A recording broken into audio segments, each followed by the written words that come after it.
We have the film star playing Richard Phillips, Tom Hanks.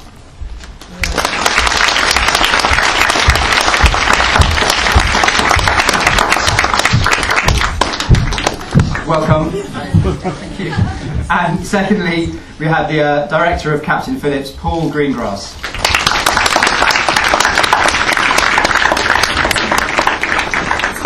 I didn't pass. I was there. It was me. Whatever it was. Paul Greengrass, welcome. And welcome everybody. Welcome to the Mayfair Hotel and welcome to the 57th BFI London Film Festival in partnership with American Express. And welcome most of all to this opening press conference for the opening night gala film, the European premiere of Captain Phillips, which will take place tonight in the Odeon, Leicester Square. I've introduced our two special guests, Paul Greengrass, Tom Hanks. Welcome to both of you. Congratulations as well on the film, which I imagine many people in this room have actually only just seen after its press screening, so probably still taking in and recovering from the intensity of it in the best possible way. Happy morning experience. Exactly. I'm going to begin with a couple of questions, first for Paul and then for Tom, and then we'll open it up to the audience. Paul, congratulations on a remarkable film. Thank you. A general question first about your desire to tell both this story and this kind of story. Early on in your career, Bloody Sunday, then United 93, and now Captain Phillips, and they all belong in a series of films by you that turn extraordinarily tense, divisive or potentially divisive real-life stories into drama and serious entertainment. I mean, also, each of them are also ripe with potential for controversy as well. And what's the attraction for you personally for this sort of tale, and then also why this story specifically? Well, I tried doing romantic comedies, but I wasn't very good at them. I like films about what's going on out there, however you define that. You know, if you can find those stories and they're dramatic and they've got great characters, twists and turns, and they can take you out into the world and show you some of the complexities of it. I suppose that's what it really amounts to. Thank you. And Tom Hanks, similar question. I mean, here you are playing a man, Richard Phillips. You went through this experience only a very short time ago in 2009. Still very much living. A man who you've met. Hung out with him, yeah. Talked to him at length. Do those things, I mean, you've made many films over your career, do those things bring with them extra responsibilities for you as an actor, and also extra pressure as well? You're not only having to do justice to a story and a filmmaker, but also to the truth and to someone else's life as well. Well, I think the responsibility goes hand in hand with any time you're just going to stand up in public and say, "Hey, I got a story to tell." There is a bit of both advantage and a pressure that comes along with something that is nonfiction-ish. You do have an advantage is that if you're smart about it, you have very little that you need to make up. You have things you must condense, you have things you must translate to the screen, you have things that you have to figure out how to take reality and turn it into some sort of dramatic effect. But that actually helps out because then you don't have to spend an awful lot of time making up, plot devices or what have you. The responsibility aspect is that as long as you're making the same film as the filmmaker is making, you're going for the same sort of empirical sense of truth.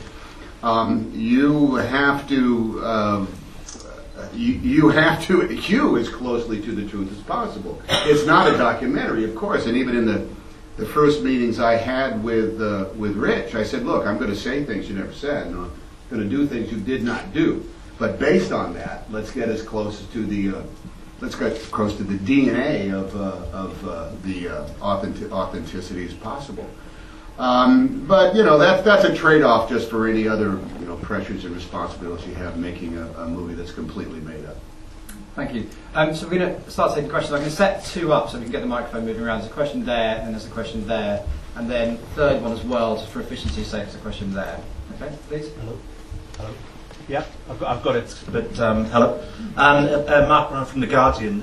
Just on that subject, I mean, most films based on real events, omit certain things or take liberties, just slightly even.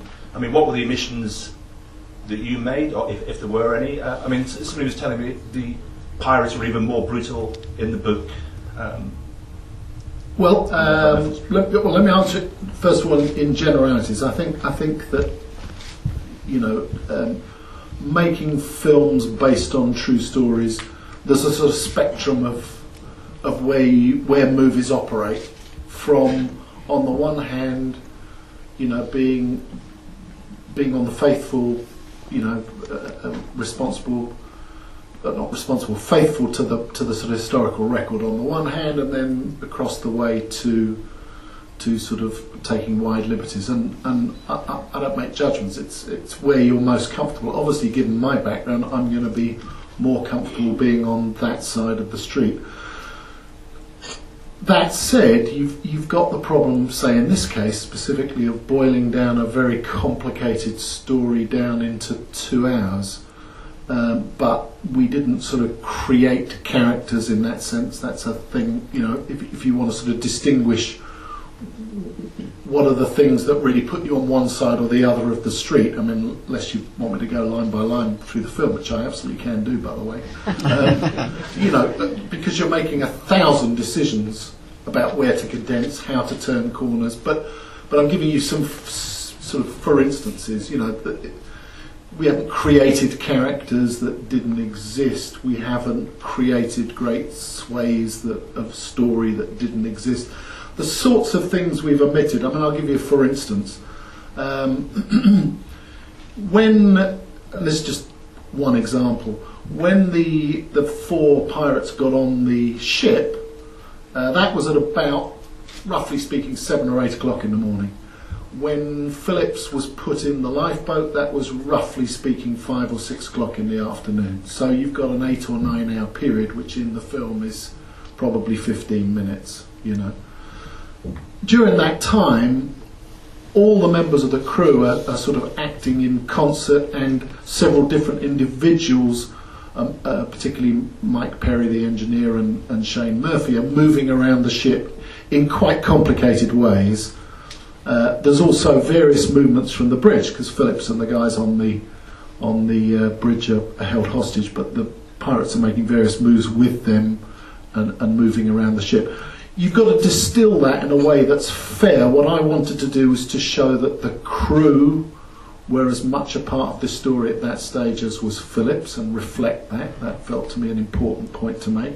Secondly, I wanted to acknowledge the particular contribution of Mike Perry and Shane Murphy, because they really did. And although their movements around the ship were quite complicated, in the end, when you boil them down, what was their goal and what did they achieve? Mike Perry did this very important thing of switching the emergency generator off, and I wanted to reflect that Shane Murphy was acting in command, was responsible for the welfare of his crew. He wanted to get water and supplies because he thought they were going to be locked down for several days, and the whole issue of the glass. So I think that in that compression, we were very fair. We also compressed, for instance, the circumstances in which Phillips got into the lifeboat. Initially, there was a lot of discussion for about an hour with the pirates about whether they should go in the open boat. There's a small open boat as well as a lifeboat.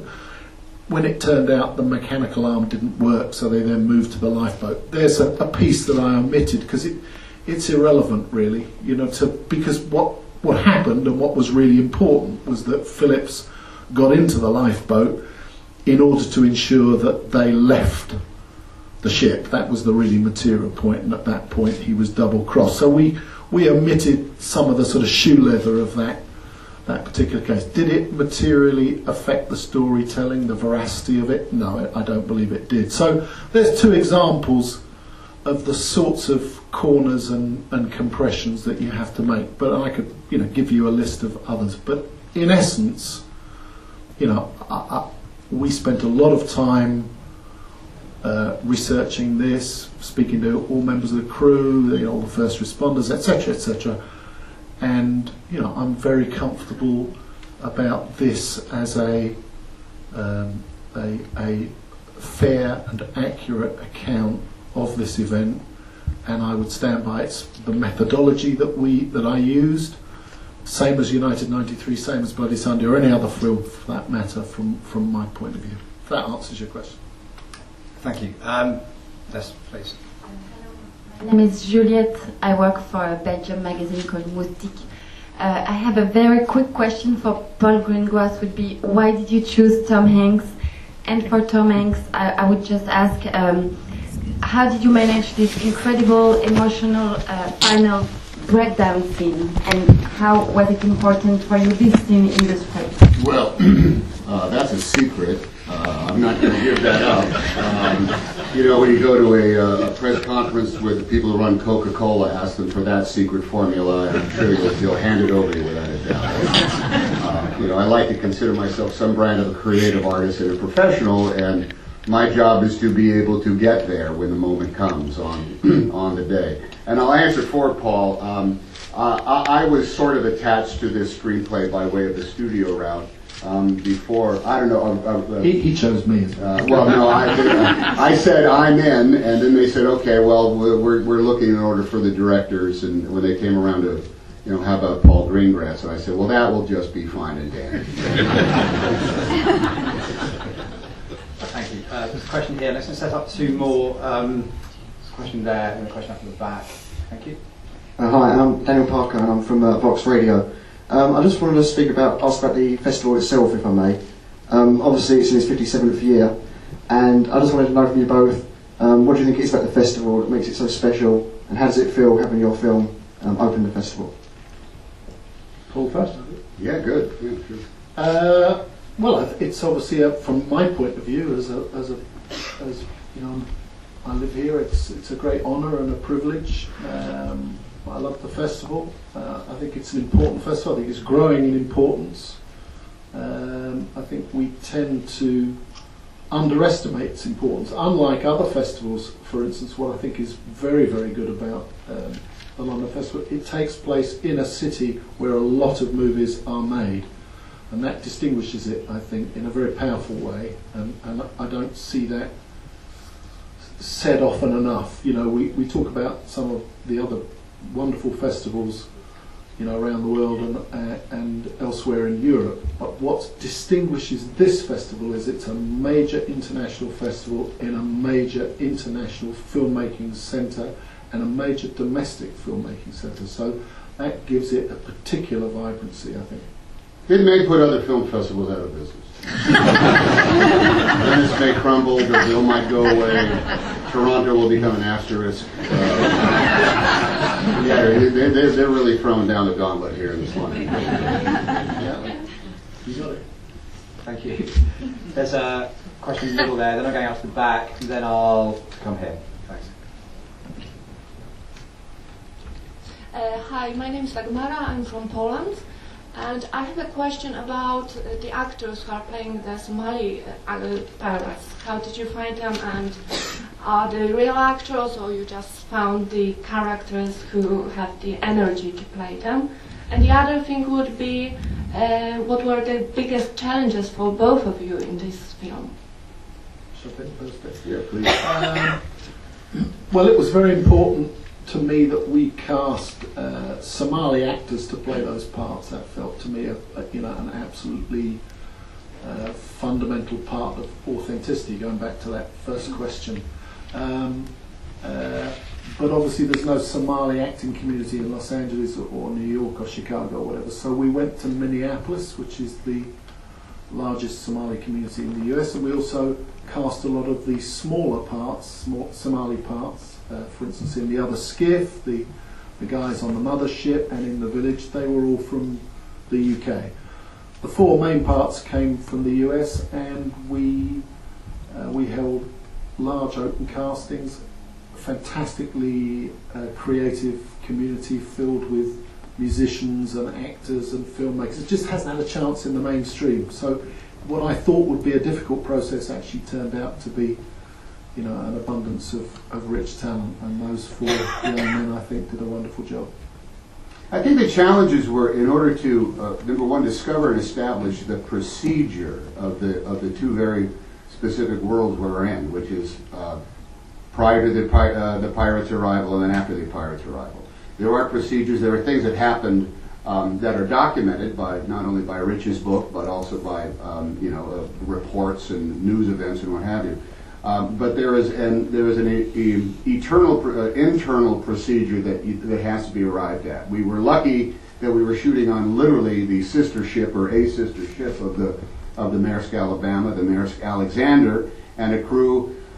There was we always had a source of, well, how do you do there and how do you get from there to there? Because you can write it in a screenplay, which Billy Ray did to an expert degree. But when you are in the real space, you're trying to operate in some degree of real time. You have to know what the procedure is. And in order to make that, to find it out, to put it into practice, and then to unfold it into the filmmaking process, that was true kind of like legwork, homework that we had to do. That in some degrees ate up time, but on the other hand provided just a fabulous background and DNA to each of the scenes. Thank you. We're going up there. Before your question will come in there, I can set up one more there, please. Thank you. Tom Hanks, my name is Robert Reimann of Austrian Television Vienna.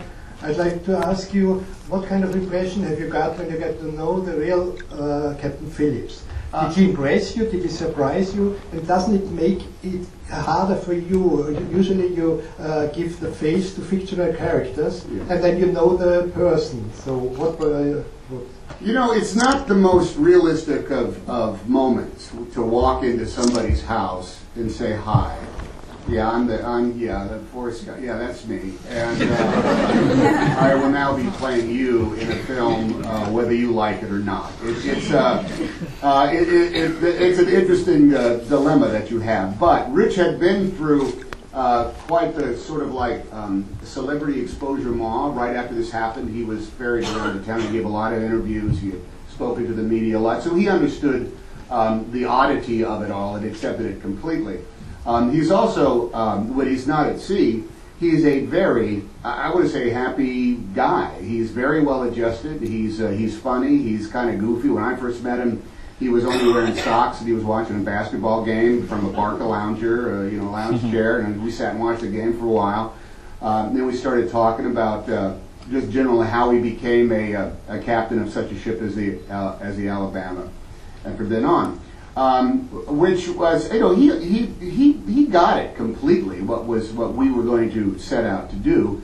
And the questions I had for him were not so much a checklist of what he felt or what he did or what he saw, but more I was just trying to get a gestalt understanding of how complicated a thing it is to be a captain in the first place. What I discovered in the course of that, there's a moment that is an interior one for Phillips and for me playing him, in which he is very much, he has one sort of algorithm that is playing off in his head, one set of rules, one set of very specific tasks that he as the captain has to perform.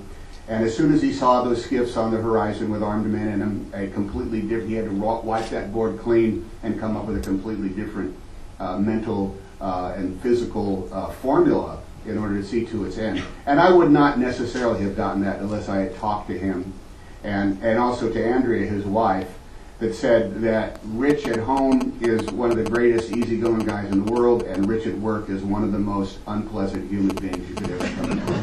He's a he's a stickler, he's a taskmaster, he's no fun whatsoever, because he can't allow himself to let any kind of guard down, and that's without hijackers on the horizon. So finding him and being his public face is, hey man, that's a burden he'll have to face more than I have. Question here, please. Then we'll be going up. Hi, I'm Ilpo Master from Finland. On the same subject, can you tell me about your discussions with Captain Phillips, especially about the lifeboat scene? Was it difficult for him to recollect the experience of being hijacked by the pirates? No, I think it was a pretty tactile memory for him, and he was. A lot of it, of course, was in his book, but the more human details of it that came along were incredibly valuable. This goes back to one of the other questions in the long days, the 5 days that he was in the lifeboat, there were moments of great hilarity. They all laughed at some point. They started joking with each other. They started ragging each other about their navies, the Somali Navy versus the U.S. Navy, and the ability to tie knots. And they made Phillips keep tying knots, demonstrating his knot tying expertise. At the same time, there was just a steady erosion of just the physical ability to keep going. He was continually, I think, worried about one thing, and that was that one big guy was a loose cannon and could shoot him in the head at any moment for any given reason. He was also very much aware of the withdrawals the hijackers were going through as they ran out of khat, which is the leaf that they chew, which is a real stimulant. And without that, he was worried that there was going to be some other sort of breakdown that was not going to be healthy for him. He was. I spent altogether probably 5 or 6 hours with him on 2 different occasions. And in both cases, some other tiny little detail would come out, like how hot it was inside. I mean, during the day, it's equatorial, part of the world, and it would get up to 117 degrees inside there, which means there was a lot of sweat, and it also began to smell very, very, very, very badly inside there for a lot of reasons. So a constant stream of the tiniest details was what I was going for and was able to get from Rich to a damn good degree. Thank you. Question there before there, set one up there and another one in the middle there. Thank you. Hello, hi. Leading Trio from Metro, Belgium. Hi. You mentioned shooting the film at sea on a real boat, which a lot of filmmakers and actors would consider fairly masochistic.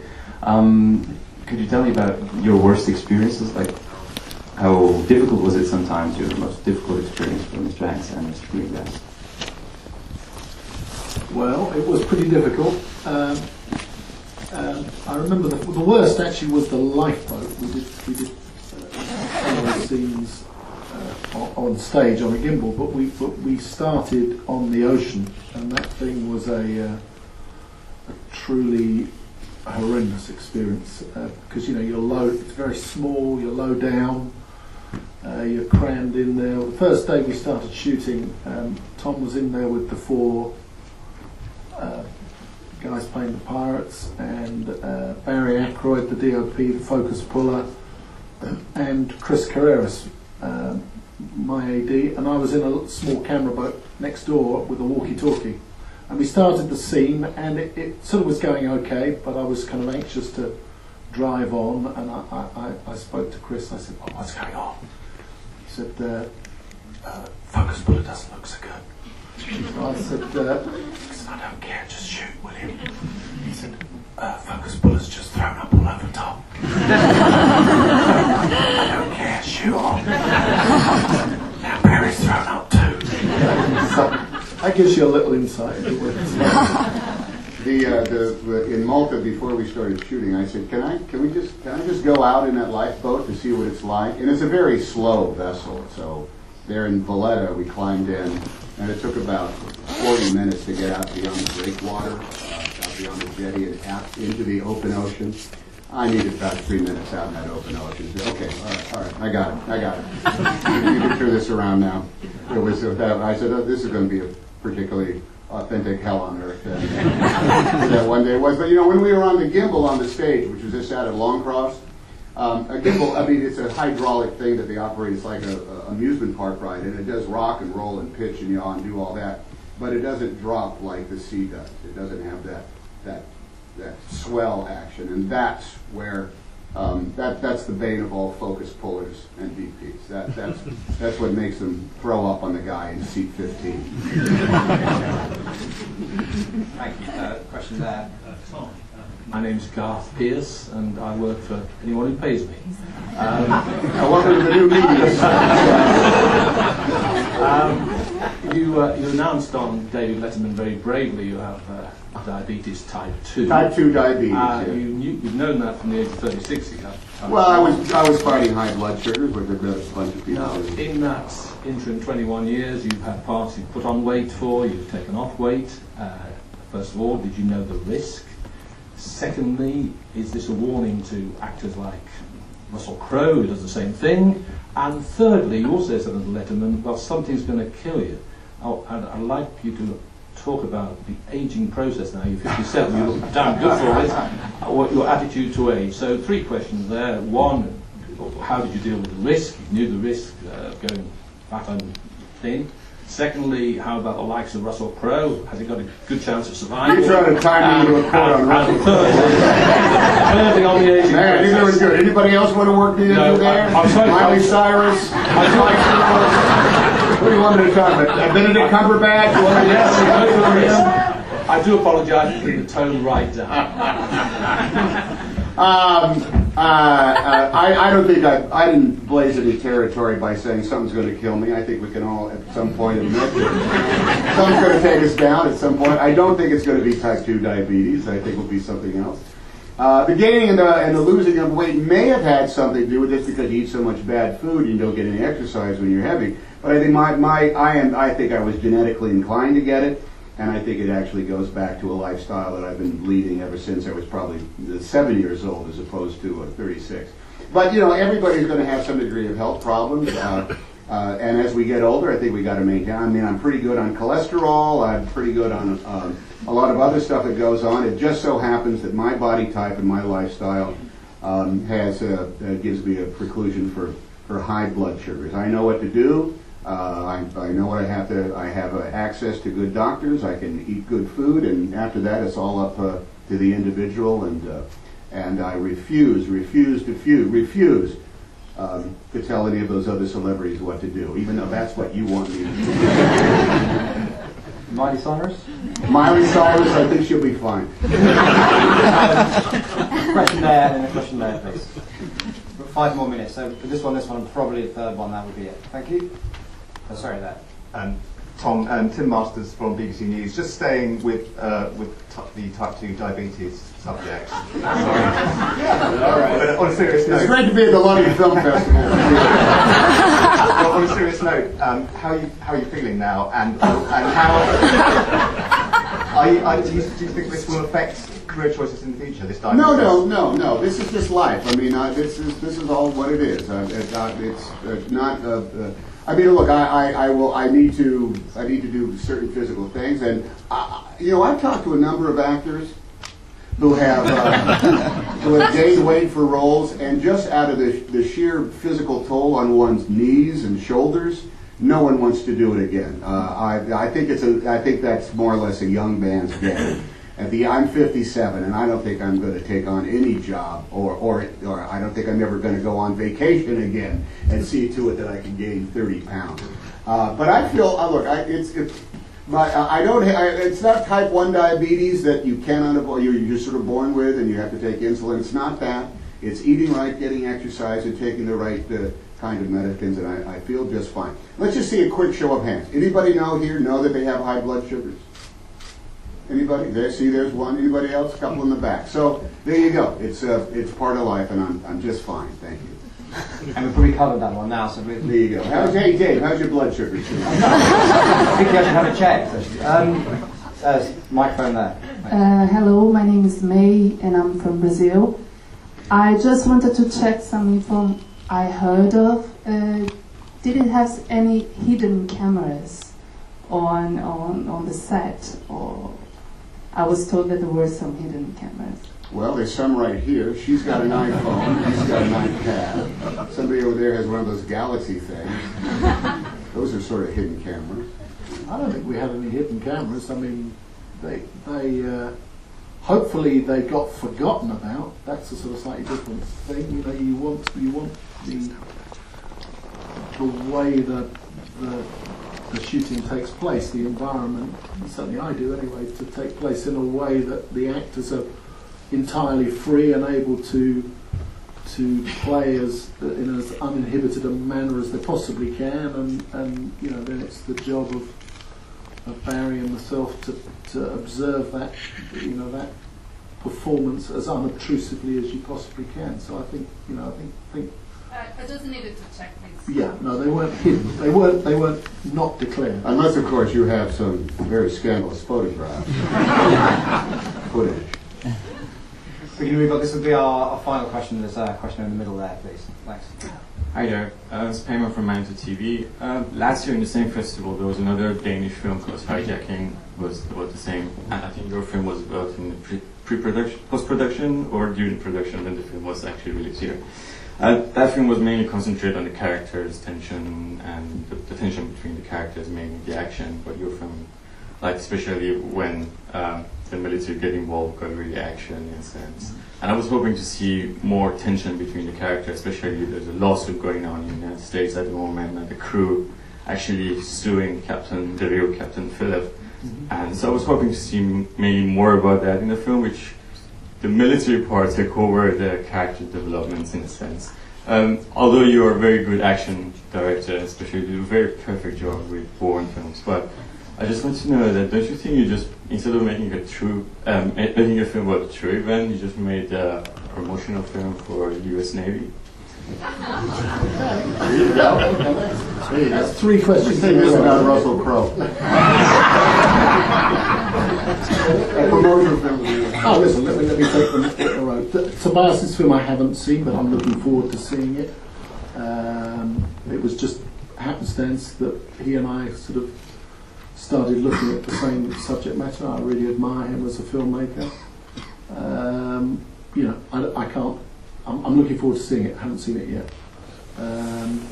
In terms of the lawsuit between some members of the crew and it's not actually with Phillips himself. It's with Maersk Corporation. You know, I can't talk to a lawsuit that's been going on for virtually since the events themselves. But what I can tell you is this. I can tell you that when I started this project, the first thing I did, and I did it the same with 93, and I did it the same with Bloody Sunday, and I did it with any film of this type, the first job is to find out what the facts are. And in that sense, the job is not dissimilar to, you know, your profession. You have to make judgments based on the assessments that you make of the material in front of you, and that involved speaking to every member of the Maersk Alabama crew, satisfying myself what had actually happened, and making judgments about that. And I 100% stand by the picture of the relationship between Phillips and the crew and the matters pertaining to how that ship came to be in those waters. That is, to my mind, an accurate account of what those events were. So don't misunderstand me in any way about that. So if what you're suggesting is that somewhere I haven't reflected a true account, then I completely reject that. That's absolutely not the case. And I'm happy to sit with you for several hours and I'll go through all the material quite comfortably. You know what I mean? It's very easy to report as fact and assertion. You know, just because there's a court case is begun, which incidentally has not been completed. That doesn't make it a fact. I'm just, you know, I can't comment on the legal situation. I can comment on what I believe to be the case, and I stand by my version, just exactly as you would, you know, if you wrote a story. So that's that issue. The third issue was what? Oh, is it a promotional film for the US Navy? Well, wow. Yeah, I think I'm probably known in the business as being a particularly sort of for-hire military guy. I mean, you can say about a question like that. I don't believe so. If that's as you read it, then, you know, that's your opinion. I think it's a bit more complex than that, but then I think the world is quite a complex place. But, you know, in the end, films, the wondrous thing about cinema is it's in the eye of the beholder, isn't it? Thank you. Tom, unless you've got anything to add, I'm going to bring matters to a close. Thank you both. I'm going to wish you both good luck for the European premiere of the film tonight. Paul Greengrass, Tom Hanks, thank you very much.